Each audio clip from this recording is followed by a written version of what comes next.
Good afternoon, Pangyaw. Bumili po ako ng tilapia. Gagawin po natin na escabeche. Piprituhin po natin. Nilagyan ko po siya ng cornflour, tapos paminta po. Ito po nilagay ko po dyan. Yan. Yan. Piprituhin muna po natin siya. Magpainit na po tayo ng kawali. Lagay po tayo ng mantika. Mainit na po kawali. Ayan.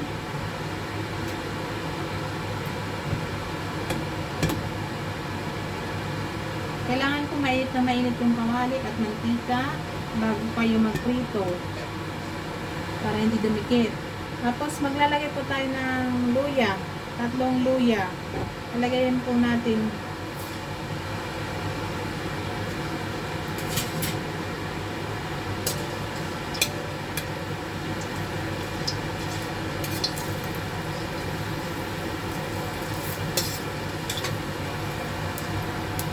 Lagay na po natin yung tilapia. Mainit na po. Lutuin lang po natin, Pangyaw. Ayan, Pangyaw. Okay na siya.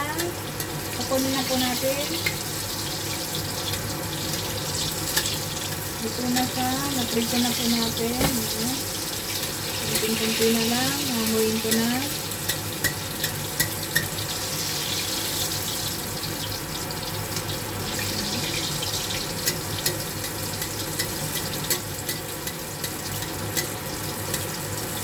Pagka-prito po nito, Pangyaw, magigisa na tayo ng sauce. Ayan na, okay na.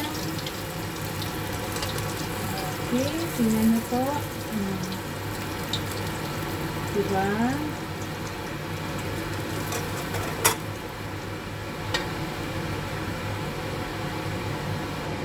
Ayan, Pangyaw. Ayan po, Pangyaw. Nagpainit na po tayo ng kawali. Mainit na po siya. Mag-isa na po tayo ng ingredients. Ito, Pangyaw, na mantika ginamit ko, yan po yung pinagprituan po ng isda.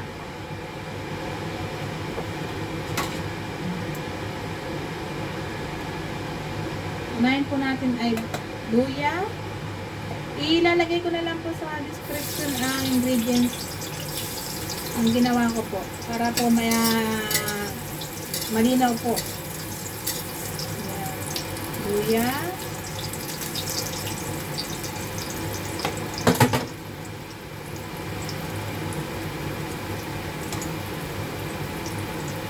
bawang,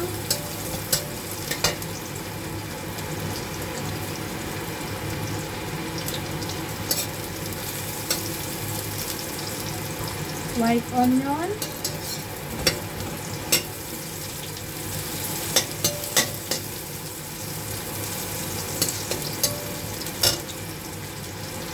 Ajinomoto pepper,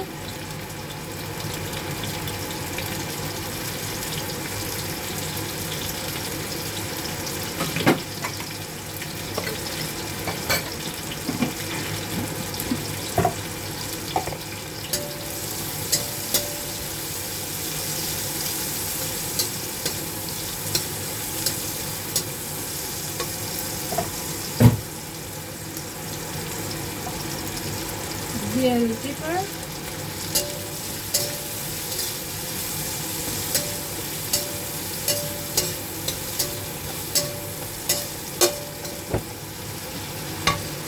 kamatis,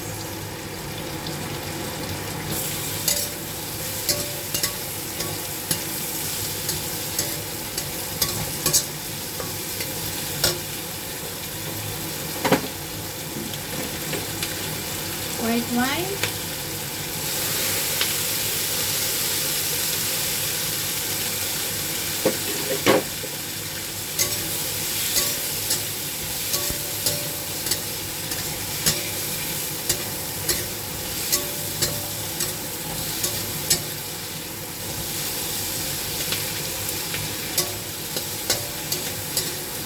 ganyan lang po. And half bottle soy sauce.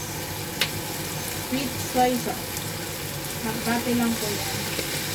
Inubos ko na po kasi kalahati lang po yun. Ginamit ko na po yan yung nakaraan.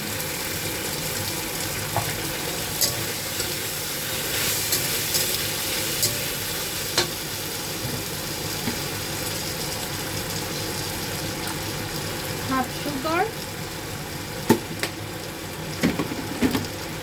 Half tablespoon sugar.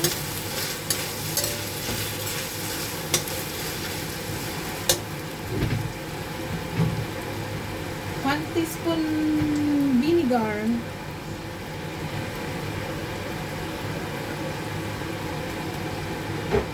Light lang po ang vinegar ko para hindi mahalata nila. Ayaw po nila ng maasim. Escabeche ang niluluto ko. Lagyan po natin ng kaunting tubig para may sauce. Ayan. Tingnan nyo po. Kung gusto nyo po, lagyan nyo po ng magic sarap. Kasi dyan po sa Pinas ay puso po ang magic sarap. Dito talaga hindi. Ito lang po. Ano po yung ingredients ko, yan lang po ang niluluto nila. Niluluto po at yun po ang gusto nila ng gusto. Dagdagan nyo na lang po ng magic sarap pag gusto nyo po. Ganyan lang po siya kasimple. Tilapia escabeche.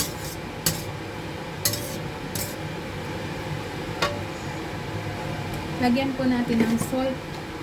Konti lang po ha, mga 1/8 lang. Ganito po, kunting-kunti lang. Kasi, yan. Nakita niyo po? Kunting-kunti lang po siya para lang may alat.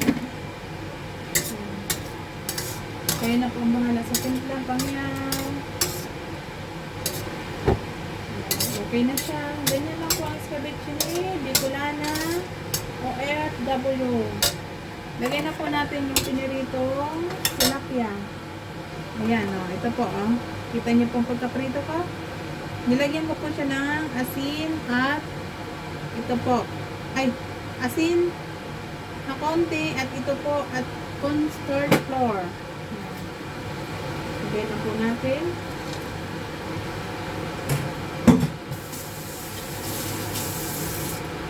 Pakita ko po sa inyo. Ayan po ang itsura niya.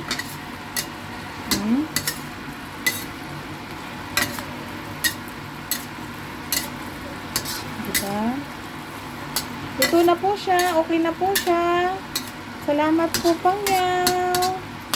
Ready to eat na po yan. Diba?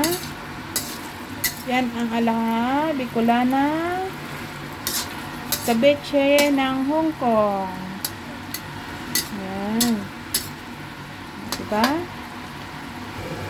Bye-bye, pangyaw. Salamat po sa panonood ninyo. Thank you for watching. Babu, ingat po tayong lahat. Bye-bye. Please subscribe po. My vlog. Bicolana OFW po.